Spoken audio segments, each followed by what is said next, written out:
like to start this morning by reading you a story. Sit back, relax. Just don't go to sleep. In 1817, a devout American Baptist missionary named Adoniram Judson disembarked near Rangoon, Burma, after a long sea journey from America. He had a Bible tucked under his arm, to be sure, but he possessed not the slightest inkling of the incredible significance that book held for more than 3 million people living within 800 miles of the dock on which he stood. Judson found lodging in Rangoon. He learned the Burmese language with extreme care. At length, dressed in a yellow gown similar to those worn by Buddhist teachers in Burma, he ventured out into marketplaces and preached the gospel to Buddhist Burmese. Alas, Judson found little response. Often he struggled against an almost overpowering feeling of discouragement. Only after 7 years of preaching did Judson find his first convert among the Buddhist Burmese. All unknown to Judson, Karen people, that's the name of a culture group, Karen, were passing daily by his home. Often they were singing, as their custom was, hymns to Yahweh, the true God. If only Judson could have learned their language too, he would have been startled by the content of those hymns, and he almost certainly would have found more response for the gospel among humble Karen people than his fondest dreams could anticipate. All unaware of the awesome potential of the Karen, and often disconsolate Judson turned increasingly to the task of translating the Bible into Burmese, since he had so few converts to occupy his time with counseling. As it turned out, Judson's translation of the Bible into Burmese became foundational for all his later arriving colleagues were to accomplish among Burma's many minorities. If Judson himself had been caught up in a Karen-type response, he might never have found time to complete that translation. Then, as Providence arranged, a rawhide tough Karen man came to the very house where Judson stayed. This man was looking for work to help him pay a debt. Judson arranged employment for him. That man was Goulais. He had a violent temper and estimated that he had killed about 30 men during his former career as a robber. Gradually, Judson and other members of the household introduced Goulais to the gospel of Christ. At first, the Karen man's brain seemed too dense to grasp the message. Then a change took place. Goulais began asking questions about the origin of the gospel and about these white strangers who had brought the message and the book which contained it from the West. Suddenly, everything fell into place for Goulais. His spirit received the love of Jesus Christ like dry land absorbing rain. About that time, a newly recruited missionary couple, George and Sarah Boardman, arrived in Rangoon to assist. George Boardman opened a school for illiterates. Goulais had never dreamed of attending school. Now he quickly enrolled, for he was determined to learn to read that Burmese Bible as fast as Judson could translate it. To the amazement of Judson and Boardman, Goulais manifested a total preoccupation with the Bible and its message. It had already dawned upon Goulais that he was the very first among his people to learn that, quote-unquote, the lost book, which was basic to their culture, had finally arrived in Burma. Accordingly, he also accepted his own responsibility to proclaim the good news that virtually every Karen was waiting to hear. So when George and Sarah Boardman announced plans to launch a new mission in the city of Tavoy in the panhandle of southern Burma, Goulais said eagerly, "Take me with you." They did. As soon as they arrived in Tavoy, Goulais begged Boardman to baptize him. Having been baptized, Goulais set out immediately on a journey into the hills of southern Burma.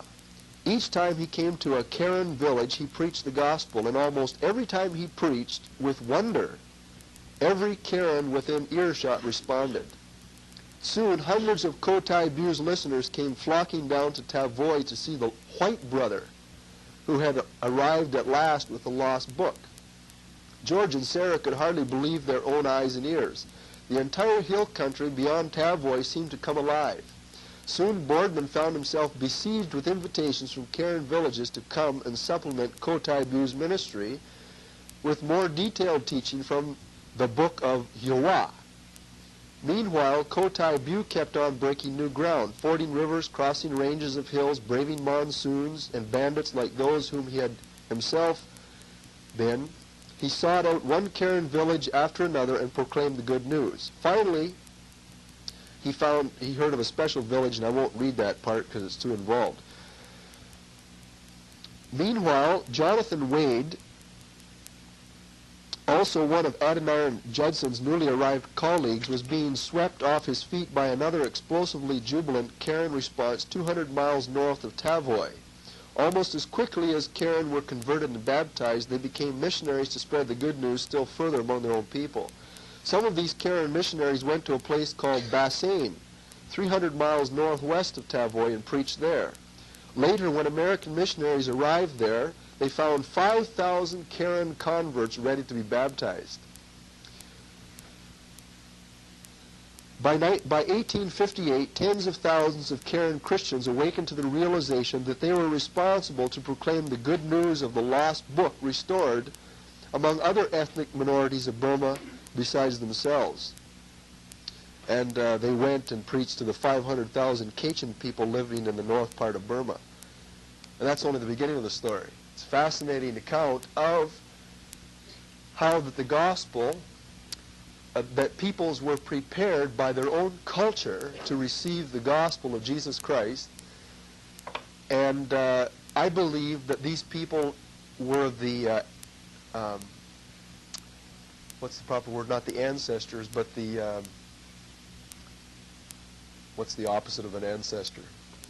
The descendants of peoples that thousands of years earlier had come in contact with the apostles of Jesus Christ and the message that they had got. And these people in their culture had concepts of a Father in heaven who sent his Son to the world to die for their sins. Pagan cultures had this in their, but they didn't understand anything more. Some of them knew that white men had God's book and a message that they needed, and they had been waiting for thousands of years. And when Christian missionaries came, that was it. What a remarkable story. And if any of you would like to borrow my book, it's $5 an hour. But you should get that. It's called Eternity in Their Hearts by Don Richardson, who himself was a missionary. And he's researched about 10 or 12 different culture groups in various parts of the world, both in Asia and in South America, that were prepared. They had very early contact with the gospel and had lost it. And then when Christian missionaries made contact with them, they just welcomed it, just like that. Amazing story. It illustrates the principle that I want to talk with you about from Joshua chapter 10 and 11 this morning. That is this. Sometimes the battles that we as Christians are involved in are like firefights. It's just a smash, bang, over with victory, like an ambush. And you'll go in like Kotai Bu into a situation, and you will have immediate results. But most of the Christian life isn't like that. Very few times, in fact, do we as Christians experience supreme, major, decisive battles and crises in our lives in which God promises to give us the victory. Those are a few remarkable instances of decisive battles. Adoniram Judson represents the other side, which you want to talk about this morning. And that is that most of the Christian life is really the long, drawn-out siege of battle. Ancient warfare fell basically into these two categories. There was either the ambush or the siege. There was either the face-to-face confrontation of massed groups of men that got it all over with in 6 or 7 hours, or there were the 2 and 3 year long sieges like the Romans did against the city of Jerusalem and Masada. It took them 3-4 years to get that stronghold. I want to say this morning that most of the Christian life, in fact, the rest of your spiritual life, if you are a child of God, is really a siege. You are being besieged by the evil one. He will try everything in his power to wear you down and to destroy your life and your ministry. It's not how you begin, it's how you end that's really important. And Joshua chapters 10, 11, and 12 illustrate that the very God that is capable of giving you a victory over Gibeon in a 48-hour firefight, which is what Joshua and his troops encountered at Gibeon and the towns that were involved in that particular battle, but the remainder of the southern campaign in Palestine, as well as a very lengthy northern campaign, illustrate that God can give us the victory in our lives over the long haul. And that's what I want to talk about. Winning in the long haul. This is where the real issues lie, because most of us are here for more than just 6 weeks or 3 months. We're here for years. We don't know for sure how long, but I've been a Christian since I was 7. Some of you have been Christians longer than that. And that's a long time to be a child of God and to be involved in a spiritual battle. And I have to confess that many times I have failed. Fortunately, I can look back on it and I realize and I can praise God that He's kept me and held me and directed me so that today I'm still winning.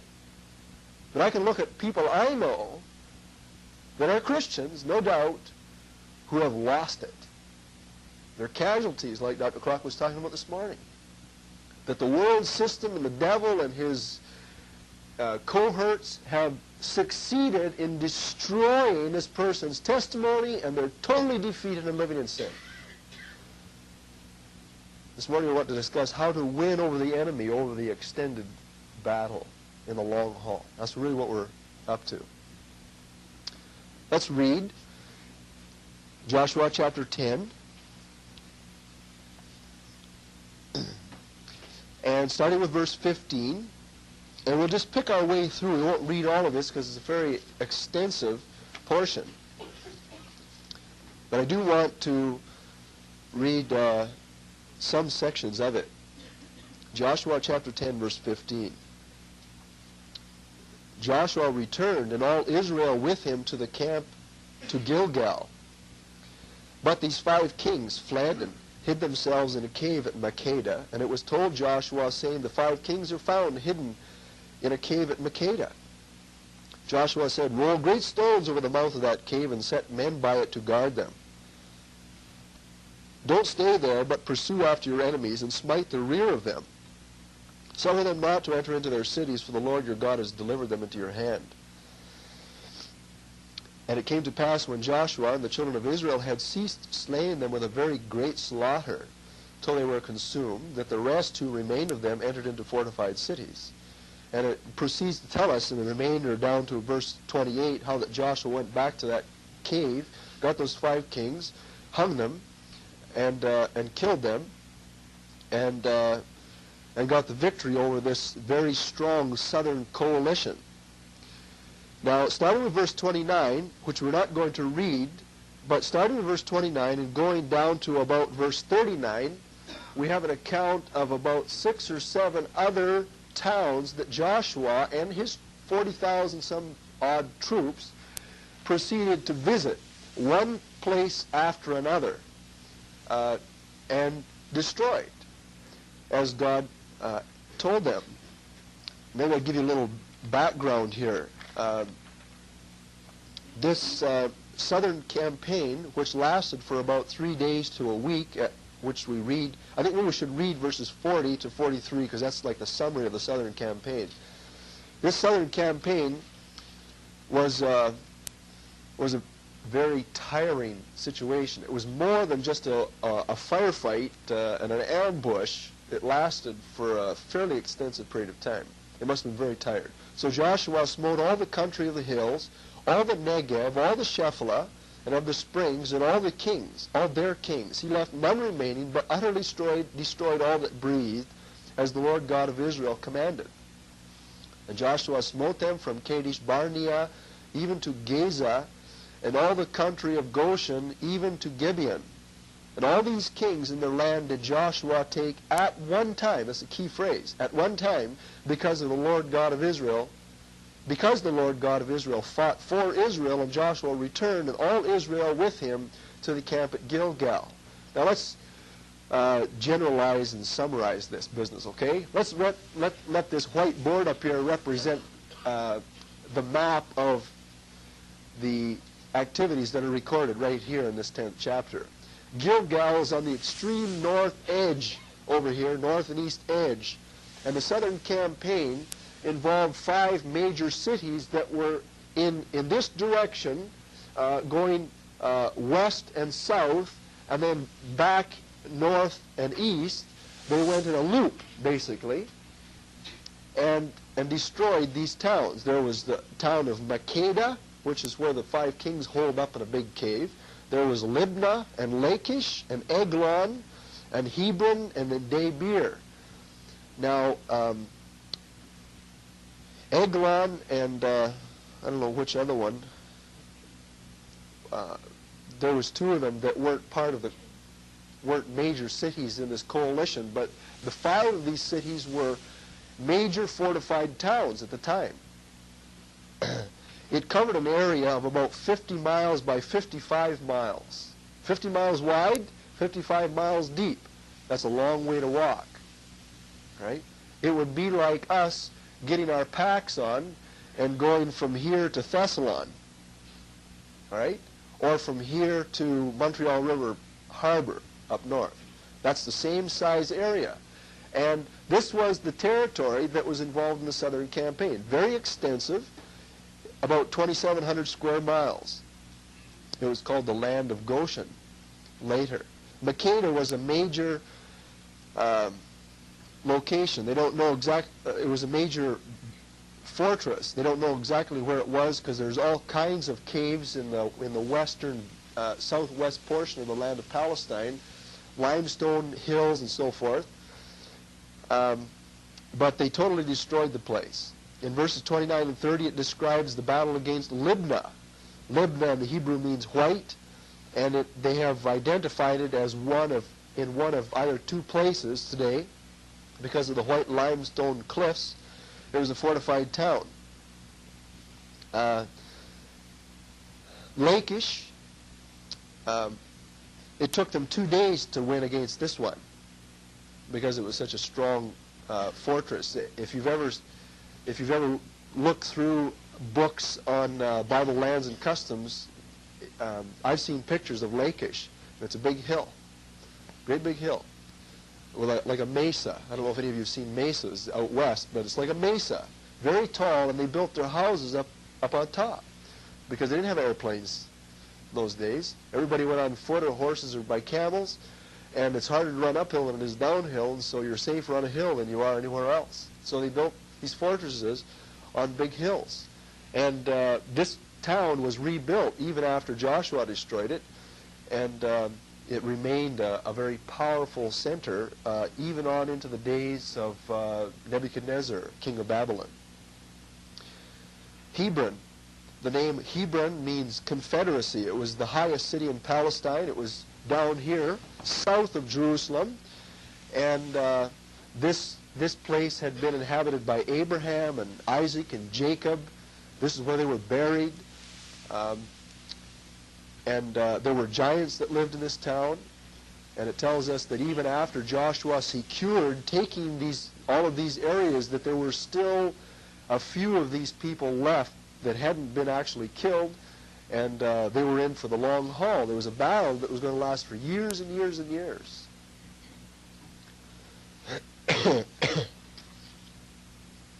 Lachish covered an area of about 18 acres. Debir covered an area of about 9 acres. Yarmouth covered an area of 6 to 8 acres, had about 2,000 people in it. And all of these places were within about a 30 to 35 mile range of Jerusalem, which was just about 15 or 20 miles west of Gilgal. So you kind of get the picture. Jerusalem was never taken, but all the surrounding area was taken in this southern campaign. And it took them 2 days to take Lachish, and they took it all at one time, so we're talking of a period of about a week. Some of you may wonder, and I want to touch on this before we run out of time to deal with it, why would God, who we know in the New Testament is a loving God, why would God require the destruction of men, women, and children, and houses and cities? That's one of the objections that you will run across frequently today by humanistically thinking people that value frogs and whales over babies. You know, we have a screwed up mentality in our society, and people really get upset when you tell them that God told Israel to go in and destroy all these people. A couple of comments by Gleason Archer on this. He says that the loss of innocent life and the destruction of these cities is to be regretted, but we have to recognize there are times when only radical surgery will save life of a cancer-stricken body. The whole population of the pre-flood world had to be totally destroyed because it was hopelessly infected with the cancer of sin. That's why God only kept 8 people. Everybody else was just hopelessly infected with sin. Perhaps God's whole program would have been in jeopardy if he hadn't destroyed Noah's world. The same thing was true of Sodom and Gomorrah. The place was so totally given over to the same sins that are infiltrating Toronto and Los Angeles that God just had to wipe it out. The same thing with Jericho and Ai and all of these towns, Makeda and Lachish, and the cities of the Negev, which is referring to the desert to the south, and the Shephelah, which was the nice agricultural plains area between the mountains where Jerusalem was and the Mediterranean coast, the Shephelah. All these towns were wiped out. While that's regrettable, Mr. Archer reminds us that far greater mischief would have resulted if God had permitted his people to live in the midst of these corrupt people. These people were so degenerate that they were a total threat to the spiritual survival of God's people. You and I have absolutely no idea, even in the debauched culture in which we live, what it was like then, at that time. Offering babies on altars to the god Molech, putting babies in an oven to worship your god. Baal worship was rampant, and to worship Baal, you took your clothes off and you went up to the altar and you had sex with your choice of the priestesses that were there. Bestiality, we can't even talk about some of the things that they practice in the name of religion. And God had told Abraham that God's people, he would bring the Jews into the land hundreds of years later when the sin of the Amorites was full. And over the years, this society, the whole society in this area was so debauched, it became so bad that God was just going to wipe it out. He was going to cut it out like a surgeon cuts out cancer out of a body. That puts a different picture, a different light on the story.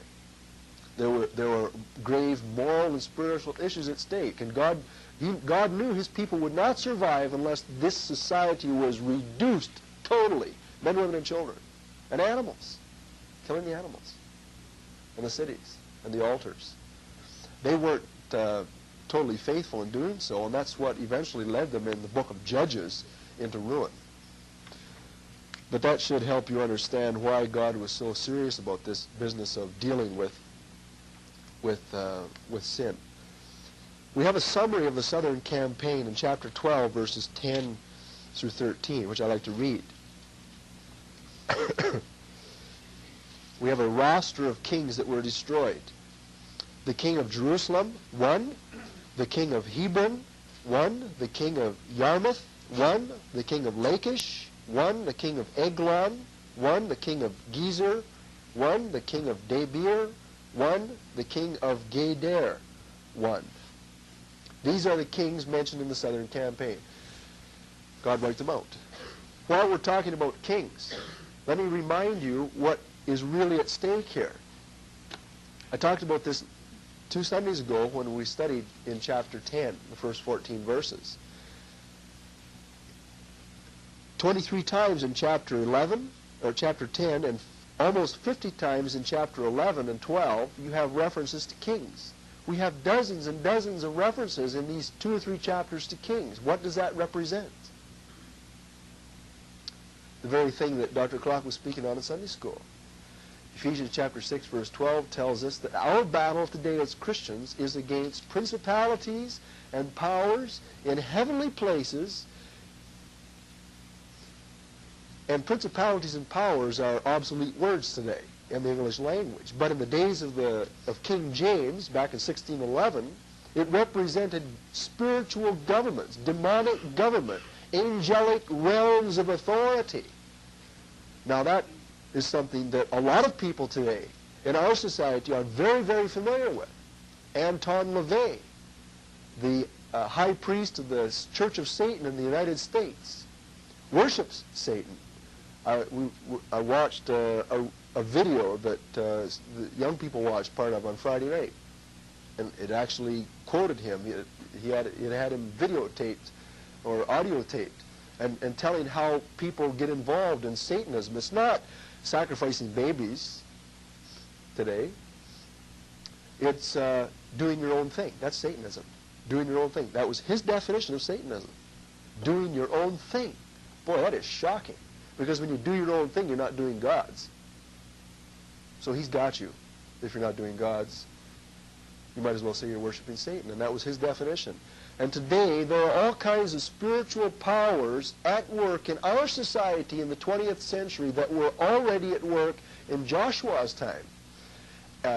They empowered these people to worship demons and to be involved in the grossest forms of idolatry. Well, it's very significant that when you go from Gilgal to these territories, that you have to go up. You have to go uphill into this country. And it's almost a perfect parallel to the principalities and powers in high places that we as Christians are involved in. These chapters are telling us that our battle is against spiritual forces. And all these references to kings are a very real Old Testament illustration of the spiritual battle with demons that we as Christians are involved in over the long haul today. Sometimes there will come major confrontations, as the first part of chapter 11 shows us, but Joshua was involved for years in the Northern campaign, for years, which I'd like to move to now.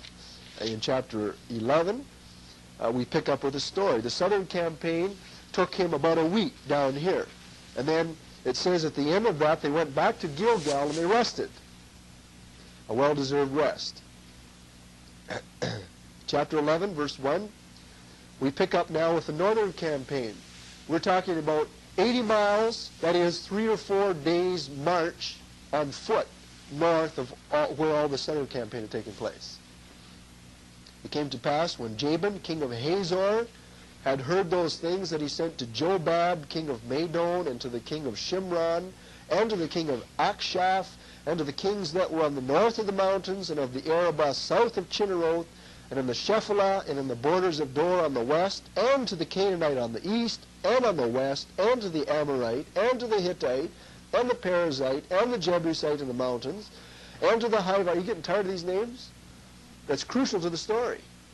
And to the Hivite under Hermon in the land of Mizpah. And they went out, they and all their hosts with them, many people, even as the sand that is on the seashore, and multitude, with horses and chariots very many.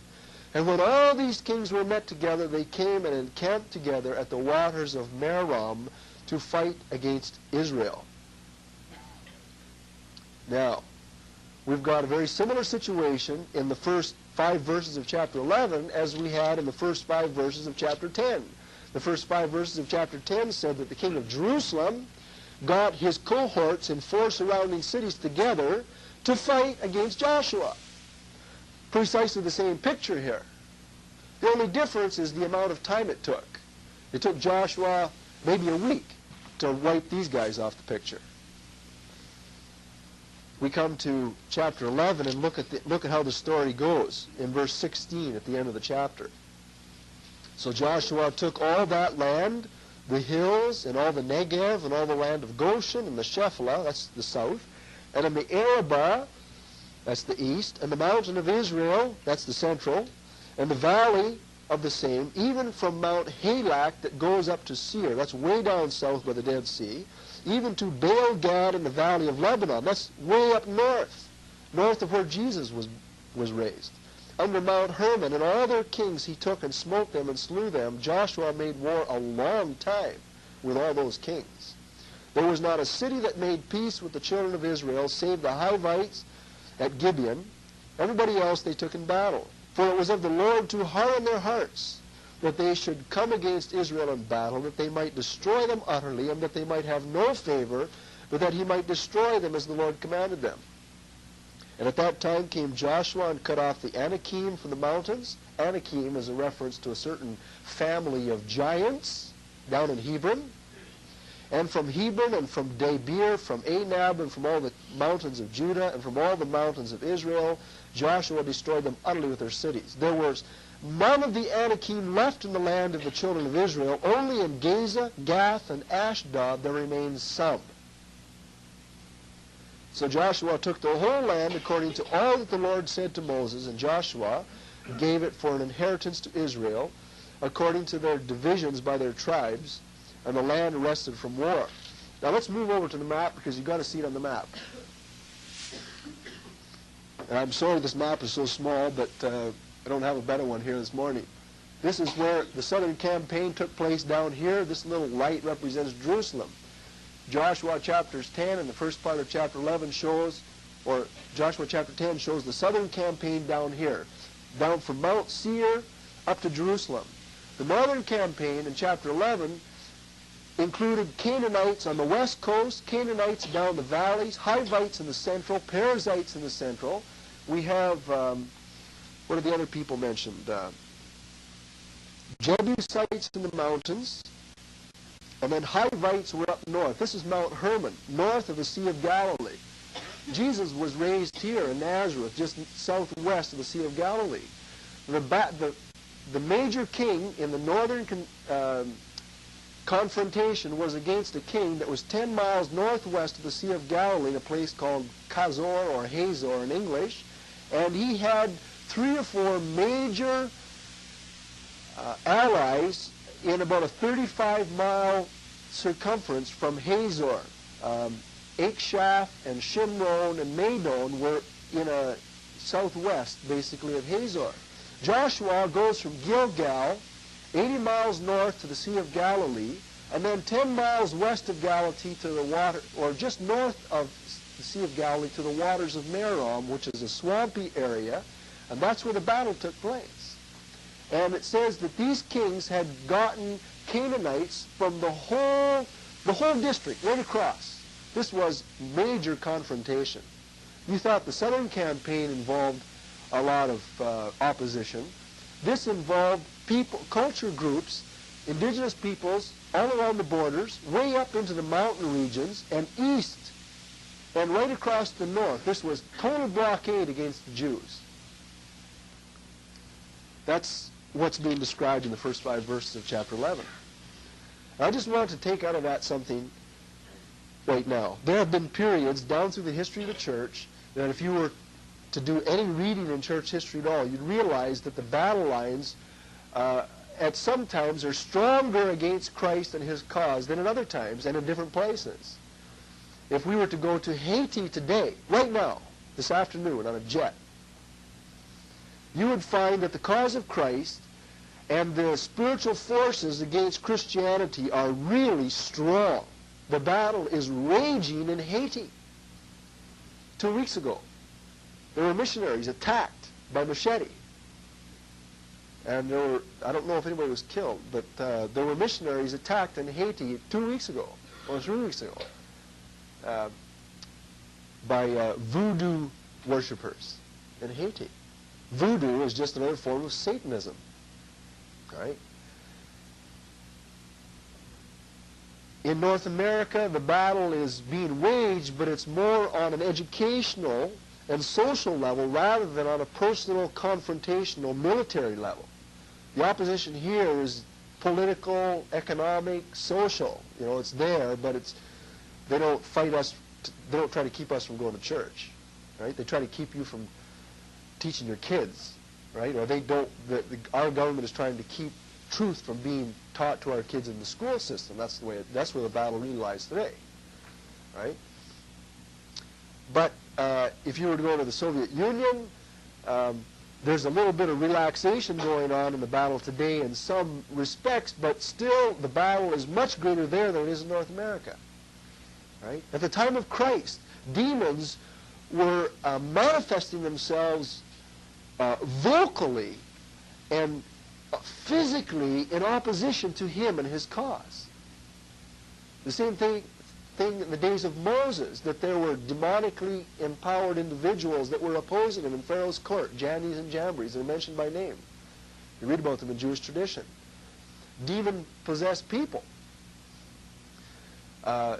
Demons spoke through people. They caused physical sickness. They caused emotional trauma. They caused spiritual opposition in the days of Christ, causing little children to fall into the fires and cause people to not be able to speak and not to be able to hear, and blinding people's eyes and things like this. This is what demons did in Jesus' day. You read the Gospels, you can't miss that. And there's probably a whole lot more demonic activity today than we even account for. We don't realize it. We're so deceived, even as Christians today, thinking that the devil is unreal and that the spiritual battle does not touch us, that many of us are probably affected. 1 Timothy chapter 4 plainly teaches that in the last days that doctrines of demons would cause people to turn away from the doctrine of God and be blinded and made callous to truth. And ultimately that even people in churches would rather listen to false teachers than to true teachers. And Paul warns them that this is what would happen. And there's a lot of mocking going on in churches as to the preaching of God's Word. And that's just another manifestation of demonic influence. I'm not going to say that any of you here has a demon this morning. But to the extent that you oppose God and are careless and you don't like the Bible and going to church and fellowshipping with Christians, and you don't like to spend your time with other Christians, to that extent you are being influenced by demonic forces. And if you are consistent, it'll just take you right straight into Satanism. That's what is possible. Well, we read in this Northern campaign that we have a much more blatant, much more powerful confederacy. And I wanted to say something else too. That talk about if you listen to anybody that has any dealings with exorcising demons today, and there are lots of people in churches today that are involved in this, and I don't question it at all. I was reading a book by Bob Larson called Rock, and it's a large part of his ministry, dealing with people that through rock music, the secular rock, they have really gotten involved in Satanism and being oppressed and things. And he said that some of these demons are much more difficult to deal with than other demons. It takes months to work with some demons, and it's just like these kings. Some of these kings were very powerful, and then some of them aren't even mentioned by name. In Satan's hierarchy, it's like it is down here in the physical, geopolitical world that we have. There are strong countries and there are weak countries. In the spiritual kingdom, you have Abaddon and you have Lucifer at the top. And then you've got demons, little ones, minor ones, right? Some of them are stronger than others. And it just simply shows that in opposition to Christ, they will unite together to fight. They fight one another, but they also all fight Christ. Jesus used a parable. People accused Jesus of casting out demons by Beelzebub, who was a name for a demon. or a strong demon in Jewish tradition. And Jesus responded and basically said that if you believe that, really, that's blasphemy against the Holy Spirit, for which there is no forgiveness. You're really attributing to Christ the works of Satan, and if you take that attitude, there's no hope for you. See? And Jesus went on to say that a kingdom divided itself against itself will not stand. That's exactly what Satan's kingdom is like. It is a kingdom divided against itself. All these people hated one another. The Canaanites hated the Hivites, and the Hivites hated the Perizzites, and the Amorites hated all the rest of them. But when it came to fighting God's people, notice what they did. They gathered themselves together to fight, and that shows us the nature of the warfare. Satan wants to destroy you, and he doesn't like, certain demons don't like other demons. And certain parts of our world have nothing to do with other parts of the world, but when it comes to opposing Christians and the Bible and God, they're like this. Right? How did Joshua gain the victory in this extended battle? That's what we want to focus on. In conclusion, having described what it was like, how did Joshua win? There's 3 or 4 points. In chapter 10, verse 43, before he even got involved in this northern campaign, it says Joshua returned and all Israel with him to the camp at Gilgal. I think that God made it possible for them to get some rest. It doesn't say rest here, but why else would they go back to camp? They certainly got fellowship with one another. And I think one of the starting places for Christians to be victorious in your spiritual lives today in the long haul is God's provision of God's people and fellowship. Hebrews chapter 10, verse 25 says that we should not neglect the assembling of ourselves together as the manner of some Christians is. Some people don't think it's important. But we should not do that because, in fact, we should do all the more as you see the end days approaching, because we need encouragement. We need strength. That's the starting place. So they got the encouragement. Then God led them into battles. You see, being a Christian means having a God that hates the devil and is going to lead you, if you're his child, into battle. The Christian life is not, by its very essence, it is not easy street. A lot of people really have a misconception. That's what all of this first part of Joshua is really telling us. That if you're a Christian, it should be hard. It should be a battle. It will be a battle if you're a Christian. And if you're going to follow God into the promised land, it's going to require commitment, and it's going to involve warfare. You're going to have to follow your leader. Those are lessons that we've long passed in the first part of Joshua. But it doesn't seem to ever let up, does it? Joshua fought for years and years and years. He fought a long time against those people. In chapter 11, verse 6, the Lord said to Joshua, "Be not afraid because of these people. Tomorrow about this time I will deliver them up, all slain before Israel. You shall hamstring their horses and burn their chariots with fire." What do we have here? Principle number 1. Joshua was depending on what God said, and God's word was twofold in nature. He was challenging Joshua to go for it, and at the second time, he was promising the victory, and it hasn't changed. Ephesians chapter 6, be strong, right? Be strong, and fight, and having done all, to stand. I wish we had time to kind of go back into Ephesians chapter 6.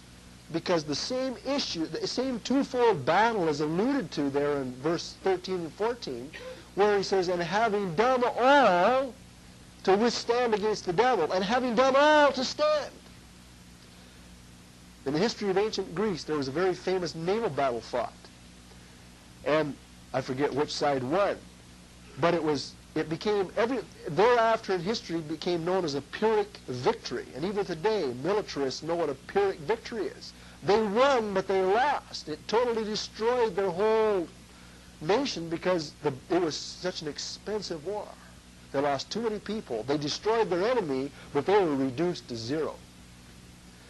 And God doesn't want us as Christians to end up with a Pyrrhic victory. He wants us, having withstood, to be standing at the end. And it's possible for Christians in the little skirmishes to win this one and to lose that one and to be fighting here and to end up so reduced that they're not able to continue. And Joshua was standing at the end. Him and Israel, they were winners after the long haul. It's because they took God at his word, verse 6. They listened to what God said. They acted promptly. Verse 7, the next thing we read is that Joshua came. He took all the people war with him against them by the waters of Merom suddenly. And they felt, suddenly. 80 miles? 80 miles from Gilgal to Merom. Suddenly. They didn't dally. They up and went. And I think that if you're going